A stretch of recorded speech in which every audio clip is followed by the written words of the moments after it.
पहले हो। इसका उद्यापन तो जब तक कन्या हो, चाहे स्त्री हो, चाहे नारी हो, चाहे पुरुष हो, हरतालिका तीज का अगर उसको उद्यापन करना है तो 13 वर्ष तक तो आपको व्रत करना ही पड़ेगा, उसके बाद ही इसका उद्यापन होता है।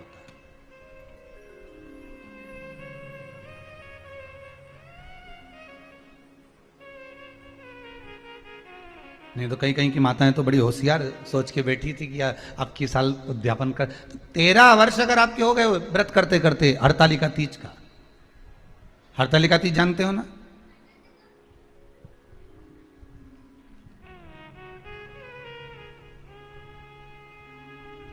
तेरह वर्ष अगर आपके हो गए भगवान की भक्ति को धारण करते करते,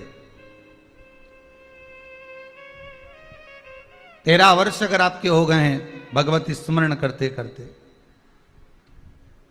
उसके बाद में आप बड़े प्रेम से, बड़े आनंद से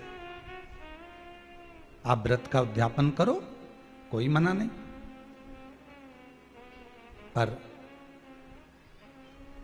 यदि आप उद्यापन कर रहे हो और आपका मन है कि मुझे उद्यापन करना ही है, तो 13 वर्ष तक जिस भाव से आप भगवान का व्रत कर रहे हो, साधना कर रहे हो, स्मरण कर रहे हो, उसी भाव से आप उसको करें।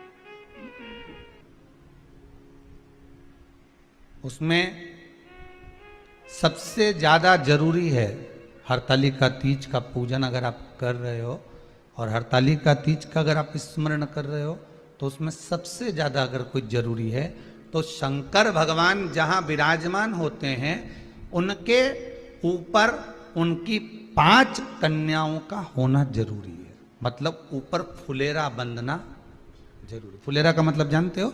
एक शंकर भगवान नीचे विराजमान है और ऊपर जो जलाधारी बनती है ना, तो जलाधारी की जगह पर शंकर भगवान की हरतालिका तीज के दिन जब नारियां पूजन करती हैं, माताएं पूजन करती हैं, कन्याएं पूजन करती हैं, तो उस पर जलाधारी की जगह फुलेरा बनता है। मतलब फूल की मालाएं उसमें लटका दी जाती है। अब कितनी माला लटकाना चाहिए? प्रयास करना चाहिए कम से कम 5 माला उसमें होना जरूरी है, और 5 से ज्यादा भी लटकाओगे चलेगा, पर 5 से कम नहीं होना चाहिए फुलेरा। 5 कौन कौन है ये?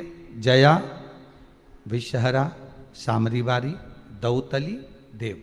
शंकर भगवान की 5 बेटी। इससे अधिक अगर आप लटका रहे हो तो शंकर भगवान की और भी बेटियों का व्याख्यान है। मनसा है, अशोक सुंदरी है, ये शंकर भगवान की पुत्रियां। नर्मदा जी का स्मरण आ जाता है, नर्मदा है। तो ऐसा बेटियों का तो आप ज्यादा लटकाओगे चले जाएगा, पर कम नहीं। जैसे हरतालिका तीज का जो उद्यापन होता है, उद्यापन में सबसे मुख्य चीज क्या होती है कि जो भी आप वस्तु दान दे रहे हैं, जो भी आप वस्तु समर्पित कर रहे हैं, हरतालिका तीज के उद्यापन में जो भी सामग्री आप दे रहे हैं वो 5 होना चाहिए। उद्यापन 5 तरह के वस्त्र, 5 तरह के स्त्री के वस्त्र, पुरुष के वस्त्र, 5 तरह का फल, 5 तरह का अनाज, ब्राह्मण को बुलाकर ब्राह्मणी के साथ आप या तो ब्राह्मण से उद्यापन करवाएं या फिर आप स्वयं भी करते हैं तो शिव को समर्पित करके ब्राह्मण और ब्राह्मणी को भोजन कराकर वो भाग प्रदान करें। यही हरतालिका तीज के उद्यापन का वर्णन आता है।